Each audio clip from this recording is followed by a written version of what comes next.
کہ تعبیر ایسا کچھ کہے گی؟ اب بھی اسی وقت ڈیسائیڈ ہوا ہے، کل واپس آ جاؤں گی۔ یہ میرا سالہ ایک نمبر کا کمینہ آدمی ہے، تجھے میں چھوڑوں گا نہیں۔ یزدان تو گویا لڑنے کے بہانے ڈھونڈ رہا تھا۔ یزدان، آپ نے وعدہ کیا تھا۔ تعبیر روحان سی ہوئی وحاج کے سامنے کھڑی ہوئی تھی۔ وعدہ؟ وحاج بڑبڑایا۔ اپنی بہن سے پوچھ لو، پھر میڈم ناراض ہو جائیں گی کہ میں ان کے راز کھول دیے۔ یزدان، تعبیر دبا دبا گھرائی تھی، جبکہ یزدان نے آئی برو جھکائے، جیسا جتایا ہو کہ اب میں نے کیا کیا۔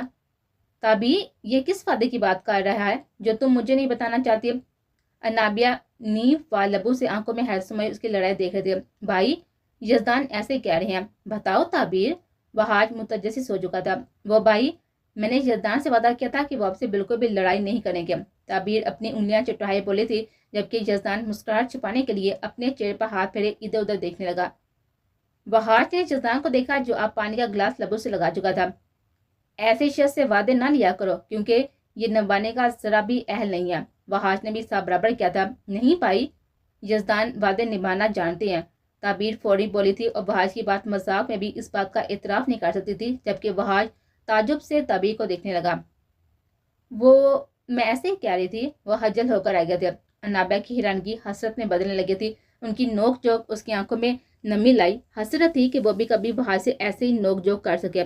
مجھے اچھا لگا کہ تم اس شخص کی طرف داری کر رہی ہو۔ بے شک یہ شخص مجھے ذرا بھی پسند نہیں ہے، لیکن تمہارے حوالے سے اس شخص کی تھوڑی عزت میں کر سکتا ہوں، اور ہماری لڑائی کی تم فکر مت کرو، اسے میں سدھارنا جانتا ہوں۔ اس نے تعبیر کے سر پر مان سے ہاتھ رکھا تھا، جبکہ یزدان فرضی کالر کھڑے کیے ہوئے تعبیر کو جلنے کڑنے پر مجبور کر گیا تھا۔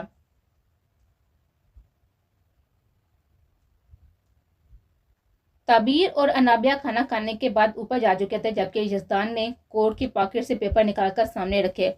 رانا شاکر کے تمام اڈوں کا پتہ اس میں ہے۔ اس نے ایک فولڈ کی ہوئی فائل وحاج کے سامنے رکھی تھی، جبکہ وحاج کے ماتھے پر سوچ کی لکیریں تھے۔ میں جانتا ہوں تم کسی کا احسان نہیں لیتے، لیکن اب جنگ ہم سب کی ہے اور اس جنگ کو ہم نے مل کر لڑنا ہے، اور اس کے لیے ہمیں اپنی دشمنی دوستی ایک طرف رکھنی ہوگی۔ میں تمہاری مدد بالکل بھی نہیں لے سکتا، کیونکہ مجھے تنہا کام کرنے کی عادت ہے، تو آپ مل کر کھا لیں گے۔ ہو سکتا ہے اس دوران ہماری دوستی بھی ہو جائے۔ یزدان نے بات کو مذاق کا رنگ دیا تھا۔ میں کبھی بھی تمہیں اپنا دوست نہیں بنانا چاہتا، تمہیں بہنوئی کے حوالے سے بامشکل برداشت کر رہا ہوں، یہی میرے لیے کافی رہنے دو۔ وہ سر جھٹکے ہوئے بولا، جبکہ یزدان کا کہکا گونجا تھا۔ تمہارے جوک مجھے بہت پسند ہے۔ وحاج تعجب سے اس سائڈ پھرے شخص کو دیکھنے لگا جس پر اس کی بات کا الٹا اثر ہوا تھا۔ خیر، باقی باتیں ایک طرف رکھتے ہیں، کل تم مینشن آؤ گے، باقی معاملات ہم وہیں پر ڈسکس کریں گے۔ میں کیوں آؤں؟ وحاج نے چھنبے سے پوچھا۔ تمہیں کچھ راز دکھانے ہیں، بلکہ کھولنے ہیں جو دب گئے تھے، لیکن اب انہیں عیاں کرنا ضروری ہو چکا ہے۔ وحاج پرسوچ سا یزدان کو دیکھنے لگا۔ تم نے آجی صاحب کو فورس کیا ہے نا کہ مجھے یہ جاب دوبارہ دی جائے؟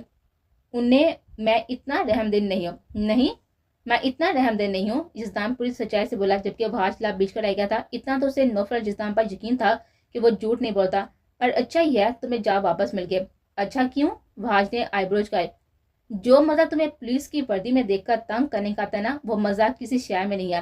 یزدان دونوں ہاتھ مسئلے کمینگی سے بولا تھا، جبکہ وحاج دانت پیس کر آ گیا تھا۔ اسے یہاں سے اٹھنا ہی بہتر سمجھا تھا۔ ماضی بھائی، شایاں بائی تو ہمیں بالکل بھی بھول گئے ہیں۔ آریان ساگر نے مڑ کر انم کو دیکھا تھا جو منہ بنا کر بیٹھی تھی۔ کیوں؟ کیا ہوا؟ آج ہم گاؤں جا رہے ہیں، تمہیں شکوے یاد آ گئے؟ آریان نے اس کے بالوں کو بگاڑا تھا۔ ناٹ فیئر بھائی، بال اتنی مشکل سے سیٹ کیے تھے اور آپ نے پھر بگاڑ دیے۔ وہ سلکی بالوں کو دوبارہ سیٹ کیے ہوئے بولے تھے، اتنی بڑی ہو گئی ہو، حرکتیں آپ بھی بچوں جیسی ہیں۔ آریان نے اس کا گال کھینچا تھا تو وہ مزید چڑھی تھے۔ وہ شروع سے ہی ناک چڑھی تھی، کسی کو اپنی آنکھیں جیسے ٹھہرنے ہی نہیں دے دیتے، لیکن آریان سے وہ کافی حد تک اٹیچ تھی، تبھی آریان نے اسے ہمیشہ اپنے ساتھ رکھا تھا۔ رات کے پہر اس وقت سڑک پر بہت ہی خاموشی تھی۔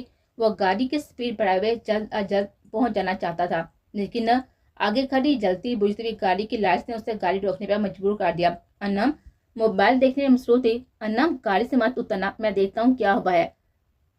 آریان اپنی جیکٹ درست کرتا باہر اترا تھا اور تیز قدموں سے آگے بڑھا۔ گاڑی کے قریب آ کر وہ اندر جھانکنے لگا۔ جب نظر سامنے گئی، اس کے قدم بری طرح سے لڑکھڑائے تھے۔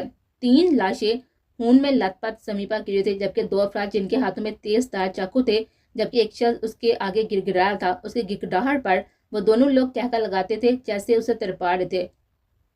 آریان کے چہرے پر اتنی ٹھنڈ میں بھی پسینہ چمکا تھا۔ وہ واپس پیچھے قدم لینے لگا تھا، لیکن وہ گگراتا ہوا شخص اسے دے چکا تھا۔ بچاؤ مجھے، اس کا کہنا جیسے آریان پر قیامت ڈال گیا تھا۔ خوف کی ایک شدید لہر آریان ساگر کے وجود میں پھیل تھی۔ یہ خوفناک منظر اس کی آنکھوں کی ہیبت بدلنے لگا تھا۔ اس کے قدم سمیپا جم گئے تھے۔ اس سے پہلے کہ وہ پیچھے مڑ کر بات تھا، ایک شخص اسے قابو کر چکا تھا اور اس کی کن پٹی پر گن رکھ کر اس نے آریان کو احساس دلایا تھا کہ موت اس کا تعاقب کرتے آن پہنچی ہے۔ وہ درندوں کے درمیان پھنس چکا ہے۔ اگر ایک لفظ بھی زبان سے نکالا اسی وقت تیرا یہ بیجا اڑا دوں گا۔ کرت آواز آریان ساگر کے سماج سے ٹکرائی جس میں ذرا بھی رحم نہیں تھا۔ جو شخص گر رہا تھا اس کے گردن پر چاقو پھیرا اور دوسرے شخص یعنی کہ قاتل نے آخری قتل بھی کر دیا تھا۔ آریان کا پورا وجود ایک دم کانپ گیا۔ جس بے دردی سے اس کا گلا کاٹا گیا تھا وہ منظر اچھے ہاتھ سے بہادر انسان کو بھی لرزنے پر مجبور کر دیتا۔ وہ تو پھر نرم دل تھا، ہمیشہ نرمی برتتا آیا تھا۔ انسان تو ایک طرف جانوروں کی تکلیف کو بھی وہ برداشت نہیں کر سکتا تھا۔ اگر تو چاہتا ہے کہ تیرا یہ حال نہ ہو تو اپنی زبان باندھ رکھا۔ ہاں، میں کسی کو کچھ نہیں بتاؤں گا، پر مجھے جانے دو، آریان ہمت مجتمع کیے ہوئے بولا جبکہ دل پھڑپڑا رہا تھا۔ وہ شخص کہہ کر لگاوے آریان کو مزید دہلا گیا۔ تیرا دماغ ٹھیک ہے؟ تو نے یہاں پر گڈے گڑیا کا کھیل نہیں قتل ہوتے دیکھا ہے اور تم کہہ رہا ہے کہ تجھے جانے دیا جائے؟ کیا ہوا شوکت؟ کون سا بکرا پکڑا ہے؟ بیرام سہگل اپنے ہاتھ رومال سے صاف کیے ہوئے آگے آیا اور ایک پل کے لیے ٹھٹک گیا تھا۔ ساگر، وہ اس کا چہرہ دیتے بڑبڑایا تھا۔ میں کسی کو کچھ نہیں بتاؤں گا، مجھے جانے دو پلیز۔ اس کی آواز سن کر بیرام سہگل کو اندازہ ہو گیا تھا کہ وہ شایان ساگر نہیں ہے۔ آریان کو اس وقت انم کی فکر تھی جو گھر میں بیٹھی تھی اور یہی دعا کر رہا تھا کہ وہ باہر نہ آئے، لیکن ہر دعا قبول ہو جائے ضروری نہیں ہوتا۔ گھر میں بیٹھی ہوئی انم سامنے دیکھا حیران ہوئی تھی۔ اندھیرے کی وجہ سے وہ دیکھ نہیں پا رہی تھی کہ آخر آریان وہاں پر کیا کر رہا ہے، پر 3-4 لوگ اس کے گرد کھڑے تھے۔ وہ اپنی شرٹ درست کر کے چھوٹی سی شال اپنے گرد لپیٹے باہر نکل آئے۔ باس، گاڑی میں لڑکی بھی ہے۔ دارام سہگل کے آدمی نے اس کی توجہ پیچھے دلوائی تھی اور آریان نے سختی سے آنکھیں بند کر کے کھولی تھی۔ میری بات سنو، مجھے مارنا چاہتی ہو مار دو، لیکن اسے کچھ مت کہنا، وہ معصوم ہے، پلیز اسے کچھ مت کہنا۔ ایک بس ہاتھ جوڑنے کی کسر باقی تھی، وہ بھی کر گزرتا، لیکن 2 افراد اسے جگہ چکے تھے۔ بکواس بند کر، ورنہ ابھی تیرے سامنے اس لڑکی کو دفن کر دیں گے۔ دارام سہگل نے باری ہاتھ اس کے چہرے پر مارا تھا۔ انم تیزی سے آگے آئی تھی جب ایک شخص اسے پکڑ کر منہ پر ہاتھ جما چکا تھا۔ اچانک آفتاب پر وہ ہڑبڑا کر آئے گئے تھے۔ اس شخص نے نہایت ہی سختی سے اس کے منہ پر ہاتھ جمایا تھا کہ انم کو سانس لینا مشکل ہوا تھا۔ پلیز میری بہن کو چھوڑ دو، مجھے جو کہنا ہے کہو، لیکن میری بہن کو کچھ مت کہو۔ وہ اس کی گرد میں جٹپٹا رہا تھا جبکہ بے بسی لفظوں میں نمایاں تھے۔ چھوڑ دیں گے تیری بہن کو، فی الحال تمہارے ساتھ چل۔ میں نہیں جاؤں گا، آریان چیخا تھا۔ اگر ضد کرے گا تو تیری بہن کے ساتھ وہ ہوگا جو تجھ جیسا غیرت مند آدمی برداشت نہیں کر پائے گا۔ دارام سہگل نے اس کا منہ دبوچے ہوئے کہا تھا جبکہ آریان مر جانے کو ہوا۔ چہرہ لٹھے کی مانند سفید پڑ گیا تھا۔ اس سے بڑھ کر کیا اذیت ناک لمحہ اس کے لیے ہوتا کہ اس کی بہن کے بارے میں وہ شخص غلیظ بکواس کر رہا تھا اور وہ کچھ کر نہیں پا رہا تھا۔ انم کی آنکھوں سے بہتے ہوئے آنسو نے اسے جیسے ٹھٹکا دیا تھا۔ ڈالو دونوں کو گاڑی میں، دارام سہگل حکم دیتے اپنی گاڑی میں سوار ہوا تھا اور شوکت اس کی گاڑی تو لے کر آ اور کوئی بھی ثبوت نہیں رہنا چاہیے۔ اپنی تمام تر کوششوں کے بعد بھی وہ اس کی گرفت سے آزاد نہیں ہو پایا تھا۔ آریان پہنچا نہیں ابھی تک، فون کرو اسے، جمام ملک نے شایان ساگر کو کہا جو کہ کوچ پہ بیٹھا ہوا لیپ ٹاپ میں مصروف تھا۔ ان کے کہنے پر اس نے آریان کا نمبر ڈائل کیا۔ بیل جاری تھی۔ ہیلو آریان۔ ایک پل کے لیے اس کے چہرے کی کیفیت بدل تھی جبکہ جمال ملک اور باقی سب کی نظریں بھی جیسے شایان پر ٹھہرتی گئی تھی۔ اس نے چاروں جانب نظر درائی اور چہرے کے تاثرات بہتر کیے۔ اچھا چلو ٹھیک ہے، یہاں سب تمہارا انتظار کر رہے تھے۔ اس نے چند باتوں کے بعد فون رکھ دیا تھا۔ کیا ہوا شایان؟ کیا کہہ رہا ہے آریان؟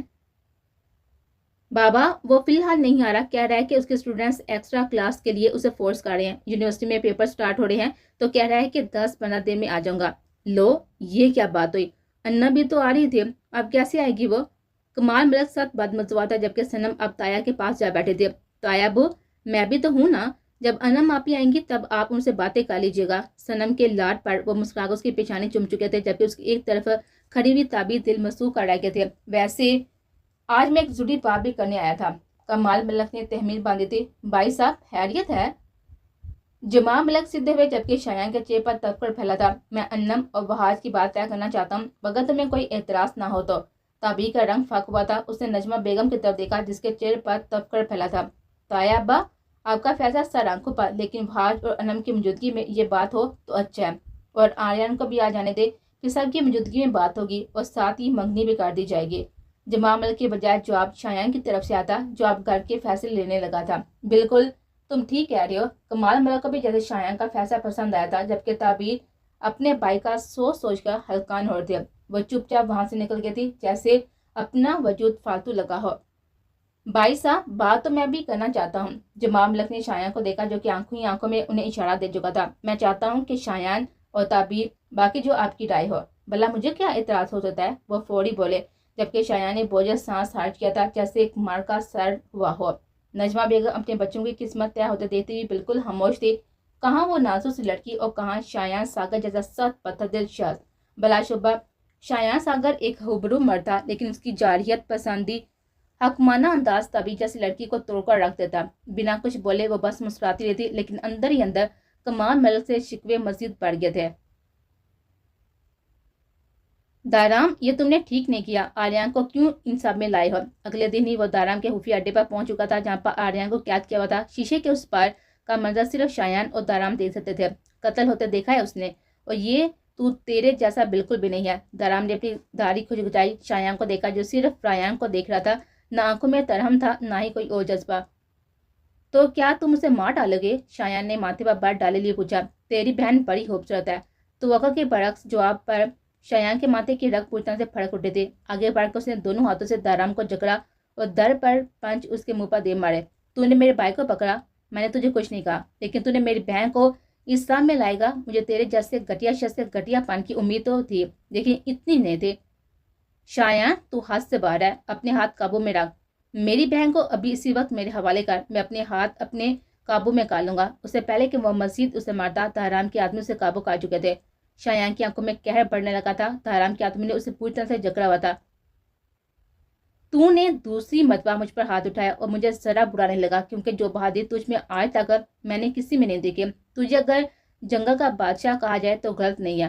وہ منہ سے ہونٹ صاف کیے بولا تھا. میرے پاس فالتو باتوں کا وقت نہیں ہے. مجھے میری بہن چاہیے. اس کے آدمیوں کی گرفت میں پھڑپڑائے ہوئے برتن سے ڈرا تھا. تیری بہن کو میں تیرے حوالے کر دوں گا، لیکن بدلے میں تجھے اپنے بھائی کی جان گروی رکھنی ہوگی. کیا بکواس ہے یہ؟ راجہ بننا ہے یا نہیں؟ دارام نے ایک ٹرا سے پیپر نکال کر اس کے سامنے رکھے تھے. مجھے تیرے ساتھ کام نہیں کرنا. اس نے جیسے آفر ٹھکرائی. ٹھیک ہے، تو نہ کر کام، لیکن تیری بہن سنم ابھی بہت چھوٹی ہے. تیری ماں ثنا بیگم ایک سادہ خاتون ہے اور تیرا باپ ابھی مارکیٹ میں قدم جما رہا ہے. اگر ان سب کو تیری حقیقت پتہ چلی تو شاید ان کے لیے بہت ہی مشکلات ہوں گی. تو مجھے دھمکا نہیں سکتا. میں تجھے دھمکا نہیں رہا، پر وہ تیرا ہاسپٹل جہاں سے تو نے ہیومن آرگنز کی سپلائی کا دھندا شروع کیا نا، وہ رک جائے گا. تیری کمپنی خسارے میں پڑ جائے گی. غرض تم پوری طرح سے تباہ ہو جائے گا. سڑک پر بھیک مانگنے کے قابل بھی نہیں رہے گا. اس کے سارے راز کھولتا وہ جیسے شایان کو پل پل چونکا رہا تھا. آج پہلی مرتبہ وہ گھبرایا تھا. پہلی مرتبہ شایان ساگر کو کسی طرح خوف محسوس ہوا تھا. دارام تو اپنی بات سے مکر رہا ہے. کب مکر رہا ہوں؟ اپنے بھائی اور بہن مجھے دے، تو آزاد ہے. تم مرے گا میرے ہاتھوں. ایک بار اپنے آدمی کو کہہ مجھے چھوڑ. وہ ایک بار پھر سے گھرایا تھا. 1 منٹ. شاید تجھے لگتا ہے کہ میں جھوٹ بول رہا ہوں. دارام سینگل نے ریموٹ اٹھا کر اسکرین روشن کی جہاں پر وہ غیر ملکی لوگوں کے ساتھ ہی ایک میٹنگ میں تھا، جس میں وہ واضح تھا کہ ان سے کس چیز کی ڈیل کر رہا ہے. اور یہ ثبوت اگر کسی بھی فورس کے ساتھ چڑھ گئے، کسی کی ہاتھ چڑھ گئے، تیرا بچنا ناممکن ہے. شایان کا دماغ گھوم کر رہ گیا تھا. وہ شخص اس قدر اس کی زندگی میں داخل ہو گیا تھا کہ وہ جان ہی نہیں پایا تھا. کیا چاہتی ہو تم؟ شایان نے محض سوال کیا تھا، جس پر دارام سینگل مسکرایا تھا. میں چاہوں تو بھی تجھے جان سے مار دوں، اور تیرے بہن بھائی کے ساتھ کیا ہوگا یہ تم بھی اچھے سے جانتا. لیکن میں چاہتا ہوں کہ تو اس کالی دنیا میں اپنے دل کو بھی کالا کر کے مکمل طور پر داخل ہو جائے. اس طرح سے اپنے پاؤں جما لے کے کوئی تیرے پاؤں اکھانے سے پہلے خود ختم ہو جائے. یہاں کام سے مطلب ہونا چاہیے. کوئی رشتہ، کوئی تعلق اہمیت کا حامل نہ ہو. اور جس دن ایسا ہوگا نا، اس کالی دنیا کا بادشاہ بن جائے گا. اونچی کرسی پر بیٹھے یہ افسران تیرے آگے جھکنے لگیں گے. تیری راہ کی ہر رکاوٹ کو خود مٹا دیں گے. بس تم خود کے لیے بے حس بنا لے. شایان ان آدمیوں کی گرفت میں تھم کر رہ گیا تھا. چھوڑ دو اسے. دارام کے حکم پر اس کے آدمی نے اسے چھوڑا تو وہ وہیں پر کھڑا رہ گیا تھا. دارام سینگل کی باتوں نے گویا اس کا دماغ جکڑ لیا تھا کہ وہ کسی حرکت کے قابل نہیں رہا تھا. آؤ، تمہیں میں اپنے خاص لوگوں سے ملواتا ہوں. وہ شایان ساگر کو لے کر باہر نکلا تھا اور شایان چپ چاپ وہاں سے پیچھے بڑھنے لگا تھا. مختلف سیکورٹی روم سے گزر کر وہ اسے ایک تہہ خانے میں لایا تھا. شایان تو اس کے بھول بھلیریوں میں گم سا ہو گیا تھا.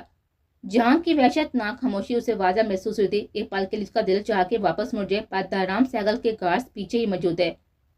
اس نے کمرے کا دروازہ کھولا تو اندر ایک شخص نہایت ہی خستہ حال میں تھا.